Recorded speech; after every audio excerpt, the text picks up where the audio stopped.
赵露思和吴磊的星汉灿烂 Netflix 获得了最高收视率，她的3大性格特征成为她走红的关键。9月初，随着群星和韩艳月出海的上映，由吴磊、赵露思主演的中国古装剧开始在中国讨论区引起越来越多的关注。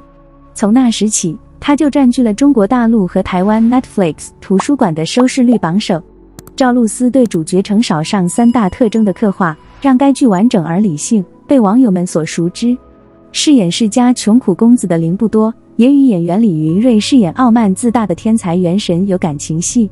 这些场景不会冒犯观众，因为他们会增加情节进展。因您的个性而在人群中脱颖而出。刚出生的程少上因为妈妈和婆婆的仇恨而性格鲜明，结果当他们离开打架时，程与父母分开了。一个由他的姑姑和祖母抚养长大的少年，但没有得到很好的待遇。当他的父母回到他的家乡时，他们互相责骂，让希望他们宠爱他的女儿心烦意乱。母亲厌恶钢铁，妻子骂女儿粗俗。因为在每一个困难中都更加自力更生，程少上仍然保持着对自己的忠诚。他的母亲不喜欢他，因为他的礼仪很差，而且缺乏关于人的基本信息。尽管如此，程少上还是保持着一种悲伤的感觉。秀英依旧坚持自己的初衷，尽管他和楼瑶的关系因为某种原因结束了，但他仍然相信自己。即使伤心到怀疑自己是否足够好，他仍然无法忘记最初的目标。仇人得知婚约被撕毁，秀英不再见他，关门5年。尽管如此，加上婚姻的压力，她始终没有嫁给元申，因为她从始至终都知道自己想要什么。爱与恨分明而温柔。在星韩的明月出海的前几章，程少上炫耀自己的超前建造能力，并编造了一个不在场证明。他在爱情上努力，如果他的爱人多次触犯底线，他必须反击。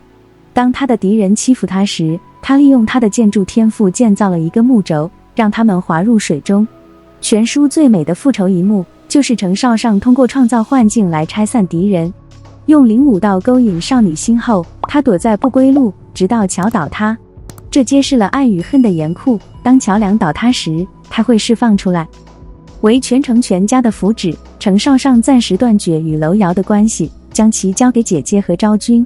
这种温柔的举动说明了他富有同情心的本性。随后，他与陈意涵饰演的姐姐和昭君经常发生冲突。他们拥有智慧、动力和计划，是一股不可忽视的力量。程少上在整部剧中多次证明了自己的聪明、果断和战略。最显著的例子之一是他在划县叛乱期间临时共事的三叔和丈夫。然而，当叛军反抗他们的领导人时，他感到惊讶。凌不多在危难之际，用他的智慧将他从危险中解救出来。等他安全脱险的时候，他的妹妹玲玲和林芒依旧处于危险之中。然而，一个留在家里的家庭的女儿可以度过危险的时期并保住她的生命。郭村之乱结束后，凌不夺与彼此的感情因彼此相爱而加深。他学会了以他的长期伴侣为参考点来控制和平息疯狂的局面。虽然一开始很沮丧，但他很快就构思并实施了解决方案。露丝的演技细腻婉转，从她在程少上中的表现就可以看出。该节目的第1集到最后1集的过渡极大地改变了整个节目。在星汉灿烂月升沧海中的仇恨观中，无处不在的怨恨，远不只是对国家和家人的仇恨。看完星韩的艳月出海，最大的印象之一就是这部古装电视剧充满了仇恨和怨恨。似乎每个人都与仇恨有关，每个人都有无数的怨恨。有时甚至会想，如果剧中的世界是真实的世界，那处处都是毛骨悚然的眼睛，想想就觉得无比的恐怖。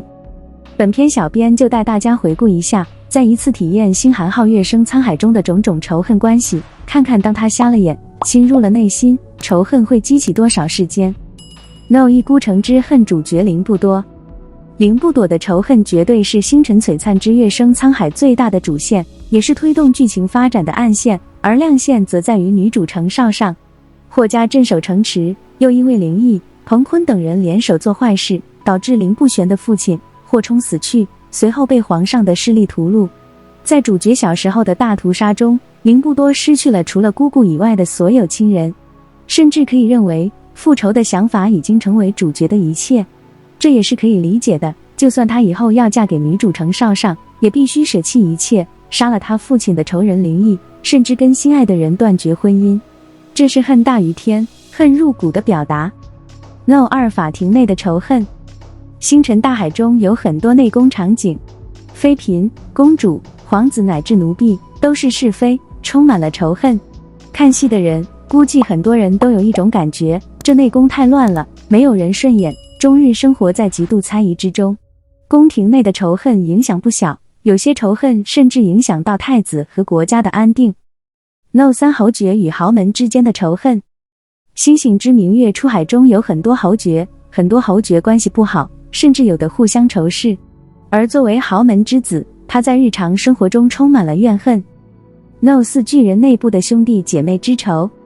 在这部古装电视剧中，多处提到兄弟之间、嫂子之间，甚至主要家族之间的仇恨。